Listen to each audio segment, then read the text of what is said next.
my mom who messed up, how dare she's not the perfect mom. I'm kidding a little bit, but it's like I see all my problems. I don't actually look and see my afflictions are the problem. So the Buddha's just saying that. The stronger our attachment, the more we suffer. Okay, so so he's just kind of offering the possibility that attachment can be reduced. It can be reduced. So first we deal with that. We start where we are. We don't go right away saying, okay, from now on, just become liberated. That's impossible. Just aim for liberation. I mean, come on. We don't even know liberation exists, right? No one is saying that. I mean, this is a crash course. So obviously we go kind of into it. But seriously, in terms of how we really go about it, it would rather be like, well, let's look at my own attachment. Of course, there's love I experience towards others, but there's also that attachment aspect. And how strong is it? Does it really bother me? Does it cause me problem? Does it cause others problems? So to identify that. And then possibly reduce it. Now, when you see you can reduce it, that's already opening a door. Oh, I'm not stuck with that. I can change it. I can reduce it. So then there's already a possibility maybe I can reduce it further. Maybe I can totally stop it. And what's so beautiful is when you reduce it, you have more space in your mind for love. So suddenly you can love people that you never thought you could love before. There's a feeling of care towards maybe your own family members that is much stronger than it used to be before. There's much more space, and suddenly you see things much clearer. There's more understanding. And that encourages you. You feel like, oh, okay, wow, so this is actually working. With less attachment, I feel a little happier. I feel more love, I feel more compassion, and that just encourages you to go on. And maybe one day you do attain liberation. But then what are you going to do? Tell people about it? They're not going to believe you. So you can just, through your own example, so this is what His Holiness the Dalai Lama does, right? He never claims he's special or something. But if you look at him, I feel the way he acts and so forth, it's definitely an inspiration. I want to be like him, right? He radiates out a love and compassion to such a degree. I love these footages in a movie when they only show the people when the Dalai Lama enters a room. It's like, it's like seriously, everyone is so happy. They feel so happy because, so if that's a very uncritical way of looking at that. I'm sorry. That's very what? Very uncritical way to look at. Many charismatic leaders who have done nasty things incited. I watched a documentary about Hitler the other day. I didn't see. No, I mean, he's a very charismatic. He was a very charismatic person, and girls were like, ah. I mean, that was part of the documentary. But I didn't get. I watched a documentary called "The Children of Hitler," so how he influenced the children. Anyway, so it was not that he made people terribly happy. He called them. It's a different kind of emotion. I mean, if you're around certain people, and I'm not just saying the Dalai Lama, people who are very loving, your mind becomes settled. Your mind becomes more peaceful, more loving, more open. I mean, with Hitler, it was more like, yeah, let's go again. Let's do what he tells us to do. It's different. So I'm just saying, if you're around very loving and compassionate people, see what effect they have on you, number one. But more importantly, see when you generate love and compassion, when you generate more love and compassion, how you feel happier. How reducing anger, attachment, and so forth, just a little bit, you feel happier. That's it. It's just saying this is healthier. In the same way as certain foods help damage or harm our body, there's certain mental states that mentally harm us. But of course, if in the end you don't feel that's true, well, you don't need to do it. It's just saying there is a choice. Try it out. It doesn't work for you?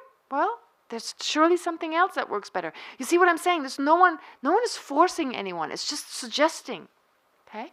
And then you need to take a step at a time and see whether it works for you or not. So we're just sharing something for you. It's a little bit like there's an exercise, that makes you feel better. In the end, I cannot make you exercise, and I cannot go and move your leg up and down or your arms up and down. You have to do it yourself. And if it works well for you, well, you may choose to continue. And this is similar to what I said with Duran. I said, whether there's liberation or not, we don't know. Okay? Can I just try to clarify a little bit point? I can see why clinging or craving for someone, in the sense that the delusion that my happiness depends on somebody else. But what if I'm aware of that fact? I'm aware of that fact that my I is a construction and this is a delusion, and still there is this urge to cling onto something which is bigger than myself. How can that be harmful? Well, I don't think it would happen. I think if you realistically see that this other person cannot provide you what you project this person is able to provide you with, and if you understand how you really exist, you wouldn't have a clinging. That's impossible. It just wouldn't be there. I mean, what you call then the kind of emotion you have, that wouldn't be called clinging any longer, and it wouldn't be harmful. So the point is, you can only have attachment if you have a misperception. Without the misperception, it's impossible. Okay? There was another question there. Yes, please. Yeah. We talked about many things that cause suffering today, but we haven't mentioned sadness so much. And I think sadness. For me personally, it's one of the feelings harder for me to control it. Angerness, I can notice it quite easily. Jealousy as well, but sadness sometimes seems like the last station of some feelings. Most of them even seem like to manifest it. Okay, I didn't mention the word sadness, but of course I use the blanket term suffering. I would call being sad a type of suffering, a type of misery. I would call that a problem, right? I call that a problem. So I've not used the name, but it was definitely, should be included. But it seems like, maybe I'm asking a personal question. It's one that's hard to reduce. It's hard to reduce. More fade away than anger. I can do methods. But sadness is something that you do to yourself, not you're jealous of other people. You're angry. It's really okay. Sadness. All right. Feeling low, feeling sad. Right. Well, even about the country situation or stuff like that. I'm not angry anymore. Just being sad and so forth. Okay. Now, you see, I believe, when we're sad, we're just focusing on one aspect, and we're just focusing on the negative aspect. I personally, I was just talking to a friend about it, I really like Israel. And one reason is the trouble in this country. Because the trouble in this country makes people quite mature. Not everyone. Of course not. That'd be naive to think. But a lot of people, I find a level of maturity. The first time I came to Israel, I was 18. I lived in a kibbutz. And I was like, oh my God, these girls are my age. But I'm such a baby in comparison to them. There's a sense of maturity. There's a sense of being able to think and being able to bear suffering that you don't find everywhere. So the situation is depressing. But trust me, Germany is depressing. For other reason. I mean, it's samsara. On the personal level, you mean the same of always looking at the good side of things? That's the way to... Well, because there always is a good side. Well, might as well, look at the good side. I believe there is. There's always a good side. So if I really like to be sad, I'll choose the bad side. It's a decision. Funnily, sometimes we even attach to certain character traits, right? I mean, I remember a time I was like, I felt sad, so that was me, and I was attached to it. But one day I had to ask myself, do I really want to feel that way? So, and then I started looking at things from a different angle.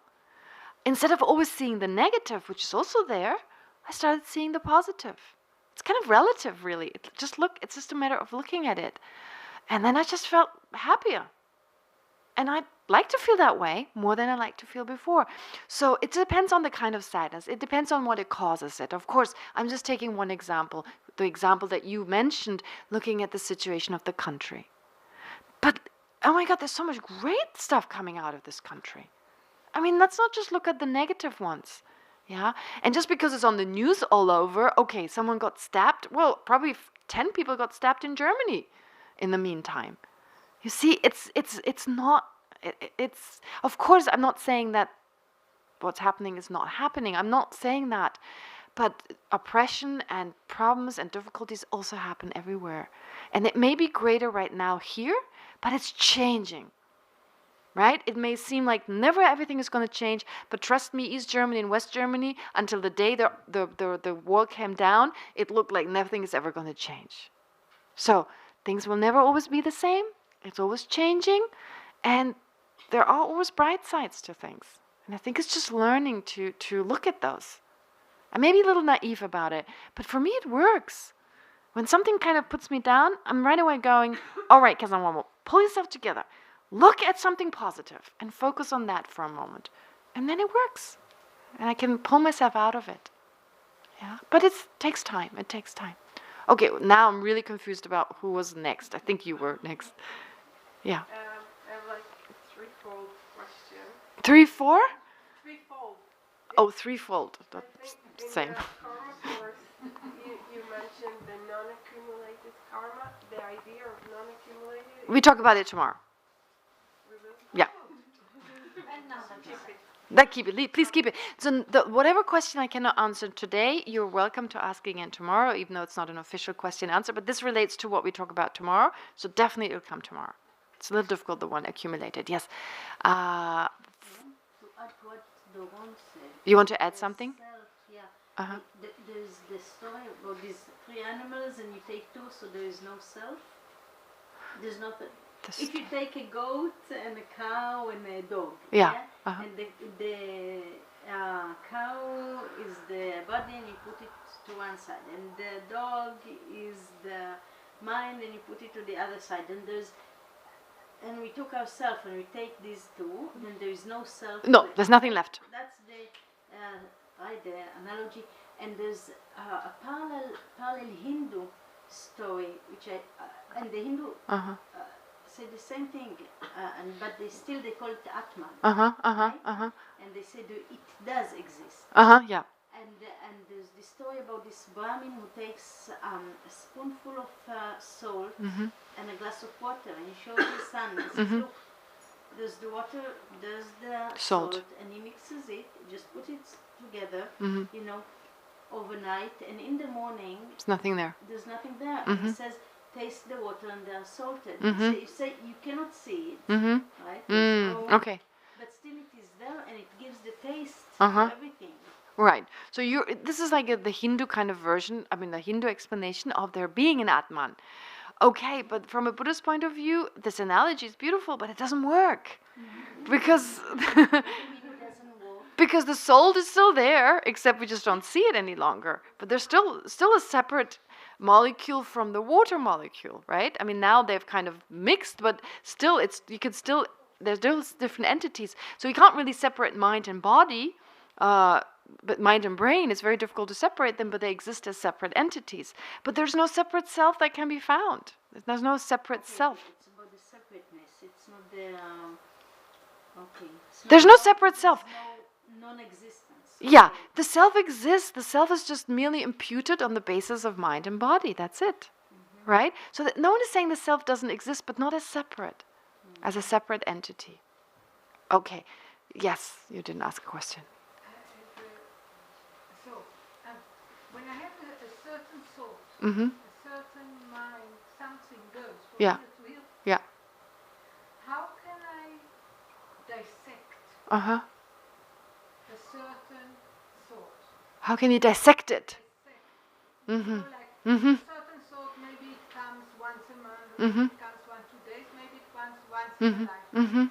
But How can you recognize it?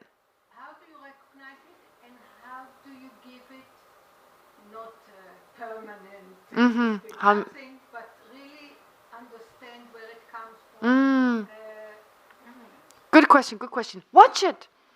Generate mindfulness of your own mind. How can I think? It just takes time, like right now our thoughts are so rapid, it's very difficult to actually dissect them the way you just described it. So it takes time, but it's a process like over many years. So every now and then you're doing something and you just watch your own mind. What is my mind doing?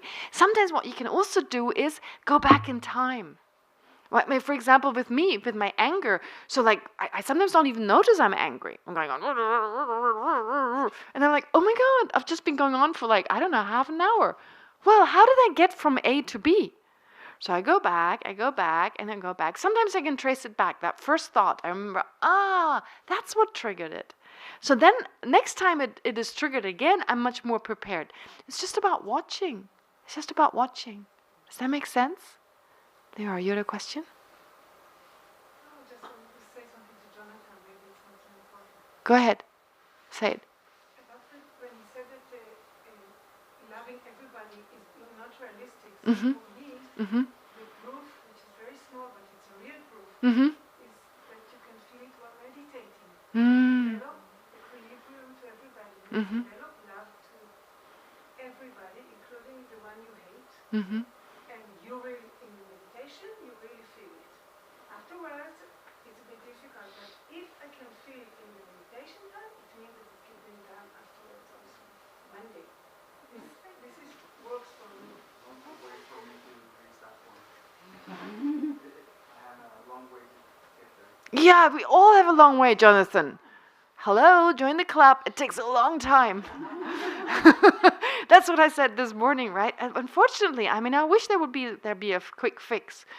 But also what Leora just mentioned, there are also good reasons to love others. We haven't gone into those. They're not part of this course. But actually, there are very realistic reasons why we should love other people in the same way we love certain people right now. I mean, you can't go into those, but yeah. People deal with hate somebody? No, but I'm not saying hatred, but not loving. I mean, not having the same. I mean, what Jonathan described was the love he has towards his children, the love he has towards possibly his partner or his family and so forth. How can you experience that same love towards others? So the idea would be loving each and every entity, sentient entity, without hierarchical differentiation. Seeing what we all have in common. We're actually the same. The differences are so slight. We're actually all the same. You and I, there's not much difference. Really, there's not much difference. Yeah, you dress differently. I mean, there are external differences, but you want to be happy and I want to be happy. And you do everything to be happy and not to suffer, and I do the same. We have something in common that is very profound. That is the underlying makeup of everything we do. Number one. And if there were previous lives, you've been my mother again and again. You've been very kind to me. As long as I'm not your fish. Well, you were my fish too, but I that's not very helpful. So anyway, okay. Sorry, I'm not being able to. Maybe let's take one last question. I'm already a little bit over time, and I want to say just 2-3 words about the Vajrasattva. I'm not sure we still have time. One more question. Oh, everyone's so humble. Just raise your hand if you need. Okay, please. But it's very difficult. Okay. I will try to explain it.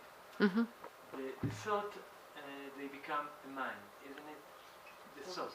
The thought Yeah. mm-hmm, is a mind. Mm-hmm. What we practicing while we are meditation, Yeah. try, if you are high level meditator, Yeah. you try not to think only on one point, how you call it? Single-pointed meditation. Yeah. So the question is, who is that try to stop to think and how he does it? Okay, so you're basically saying, what meditates? What is meditating? What is stopping to the process of thinking? What is mindful? What is observing? Who's meditating? It's another type of mind. It's just a type of a consciousness that's meditating in that moment.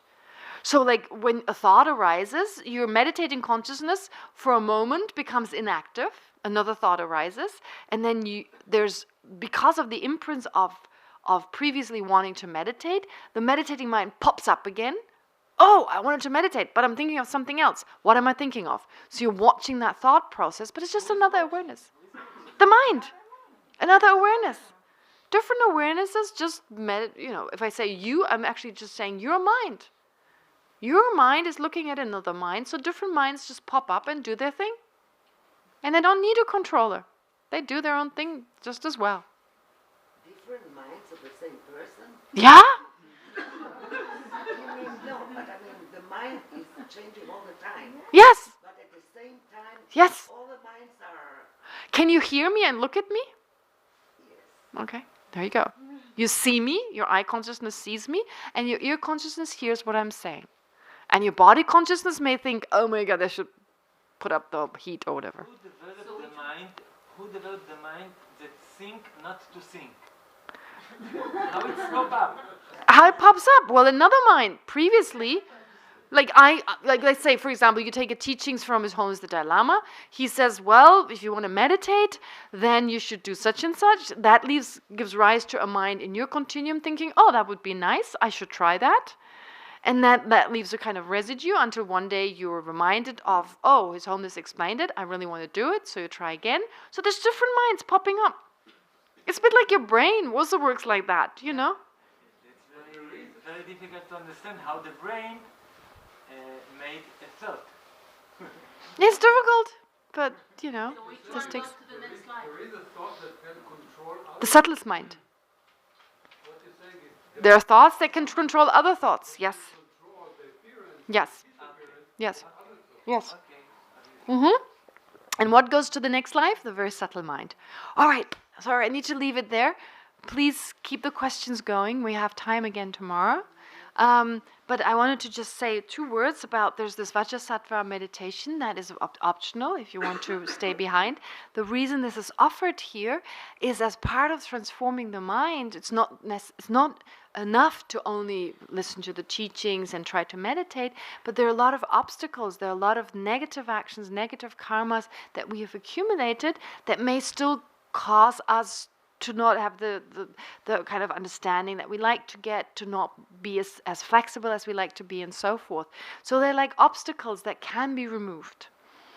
So that's the only good thing about negative actions. They can be purified. Any kind of negative karma, there's a residue left in our continuum, but we can purify it. So one practice of purification is called the Vajrasattva purification, where you recite a specific mantra, which of course most important is your mental state, generating regret and so forth. And then this can become a purification practice where you, by reciting this mantra 21 times, at least the non-virtue that was accumulated throughout this day, that can be reduced or possibly totally eliminated, depending on the strength how you do it. So this is a very popular Tibetan practice, and you're welcome to participate, whoever leads it. Who's leading it? Leora? Yes. So Leora will, of course, give you all the details, but I can totally recommend you this practice. It's just another aspect of Buddhism which serves as a technique and is said to be very, very powerful. And just recently I was very fortunate to receive teachings by a great meditator in Dharamsala who's been meditating on emptiness, who's been doing incredible practices for the last 20 years, and he gave a teaching for 1 month, and then again he said, you wouldn't believe how beneficial purification is. You're doing Dharma practice, you can't go here, you can't go there, it's like you're hitting a wall. All you need to do is a little bit of purification and things suddenly become quite smooth. So he kept saying that. It was very inspiring. So it's definitely one technique also to just continue on and remove obstacles to your progress, the progress from the point of view of transforming your mind. Okay? So anyway, I was asked to say a few words about this. All right, so we don't need a dedication. You can do this after the Vajrasattva practice, and I'll leave you at that. I'm sorry, I'm a little over time, 10 minutes. Okay, thank you.